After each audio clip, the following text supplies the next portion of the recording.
your hands and your feet is a lot further than if you dropped it with the one hand. So you've got to try and teach the kids to drop it with one hand. With two hands, often the ball will be ski width and it'll hit their foot sideways or whatever and not kick it in the wrong position. So what you want to do is you want to get them to hold the ball out on the left footer. So I'll hold the ball over my left foot, and we want them to be able to drop it with one hand. Obviously, if you drop it with one hand, it's closer to my foot, less room for any error, and I'm able to kick it accurately. So the ball has to be in line. You get that seam with your leg and hold it like that. Now, a lot of kids, if you are teaching kids, the size of the footy really matters. That's one thing I've picked up. So when I first started, I was like, yeah, I'll just grab, you know, a match football and they'll do it under 12s or whatever.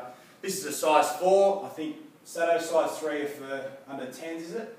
Size 4, 12s and above, and then obviously you go into the bigger footy. So make sure, if you can, I know expenditure is a problem at times, but if you can, get a football that coincides with the kid's hand, the size of their hand, because a lot of them can't grip it, so it's very hard to teach them to kick with the one hand that we want them to do. What I've tended to do, if you don't have that option, and what I've found that we haven't had that option at times, is I'm taking that hand away. I'm not even letting them start with both hands. So I'm taking that away. They're obviously with a partner over 10 metres, and I'm getting them to hold the ball underneath. Now everyone looking and going, well, that's silly, that's not holding the ball right. But what it is, it's getting them, obviously their hands aren't big enough, so they're able to cradle the football. They're taking their one hand behind their back, and they're just going through, and then they're just dropping it onto their foot. That's all it is. And all it is just start from there with their teammate, and just kick nice and evenly over the ball. Now they'll find that very difficult at the start because they feel comfortable like that, and as we all do. But just take that hand away, tell them that the seam needs to be up and down straight with their leg, left footer obviously, so I'm going to hold it over my left foot, and we're going to drop it down nice and evenly straight onto the foot. Just keep doing that. When the Swans boys come in, or the Academy boys come in, that's one thing I have. I don't have to tell them to, you know, go and pick up a footy. I've got the cone set out. I like to have it all set so they get there and there's a bit of a wow factor to the terms of they get there and go, wow, it's all set out. I know what I have to do. The coach has told me the week before that when I get here, if I'm here 15 minutes early, I must pick up the footy. I must take my hand behind my back and I must get it in the right possible position. I've got my partner, I'm going to do that for 15 minutes. It's pretty straightforward. I think kids respond to, if you see it there and you've spoken to them the week before, they'll come and do it. Sometimes you've got to chase them up a little, obviously. Yeah, so obviously the ball drop is important, and I've watched a lot of DVDs. I think Adam Goods, I think one of the DVDs that you may have been given or not. Please go home and watch that because it actually explains it quite well. We want the players, when they kick the football, we want them to follow through. And when I mean follow through, that's not just about following through with a straight leg or whatever, how they kick. It's actually taking a couple of steps after they deliver the footy.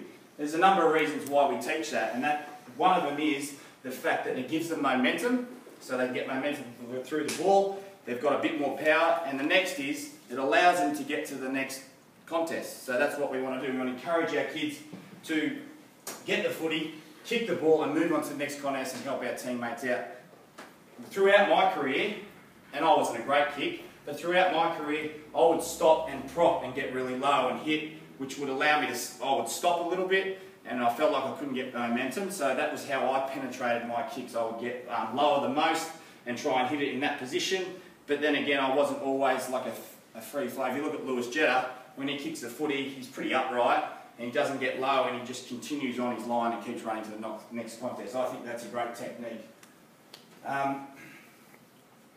Drills are very important. I think when you're setting out your kicking drills, you need to, in your mind, make sure that these drills are teaching them something. So don't just give them a drill that is circle work, you know, just easy sort of stuff. Give them a drill that'll make them think about, obviously, game style, but give them a drill that'll also allow them to use their technique and to, you know, obviously take the ball in the position. They get the ball, they make sure they spin it in their hands and they get that lace facing out right, and try and invent drills that are going to give them a variety of kicks. So, for example, you might have a drill where you take a mark, they get to push back, they get to hit an off the line kick, they get to hit an over lob wedge, or as we call at footy, sometimes we might have a 9-iron. So with my kids, I go, what's a 9-iron? Most of them go, yeah, it's a high sort of kick. So we're going to do a 9-iron over the man on the mark. We're going to put it into space. So the guy that's leading straight at them, they're going to so obviously make up the ground to get the footy. We don't want to put it on the head, obviously there's a defender behind them. We want to put it into the space where they can run onto to allow the defender not to get near and take it out in front. So allow them to give drills of different kicks. So you've got the lob kick, you've got the offline kick, you've got the switch kick, which is usually a penetrating kick because we don't want to allow defences to get there quick enough by leaving in the air. We want to kick it flat and hard so they can hit their teammate. And just allow them to do those different drills. We're going to do some down at the indoor cricket nets, which is great. 5-star kicking is pretty simple drill. You guys probably have heard of that. I reckon that's not a bad drill because they get to use their running ability with the football. It's a kick on the run. It's on a slight angle. You've got to put it out in front and you've got to allow for your teammate to run onto it. I reckon some of the best drills for the old, not so much the younger kids, but if you're coaching at a senior level, is the fatigue drills. So we want to see match simulated drills. That I think as a player you crave that because in a game it's a high pressure game or you're against a strong opponent, you want to be able to kick when you're under fatigue. So try and give them drills that are over the whole field. So allow them to obviously have you want to have maybe 2 people on each cone because it'll allow fatigue obviously. They get the ball, they've got to run quite a considerable distance, they've got to bounce it, they've got to position it in their hands after they bounce it because obviously it won't always come up in the position you like. And you want to get them to kick like an angled kick, you want to kick them over the back kick to space so the forward can run onto it. You want someone coming hard at them so they've got to lower it and flatten it out to them. So try and give drills where they've got to run at least 30 to 50 metres where they're under a little bit of fatigue, and once they get to the cone they know they're turning back around, they've got one bloke in front of them and they've got to concentrate on their next kick.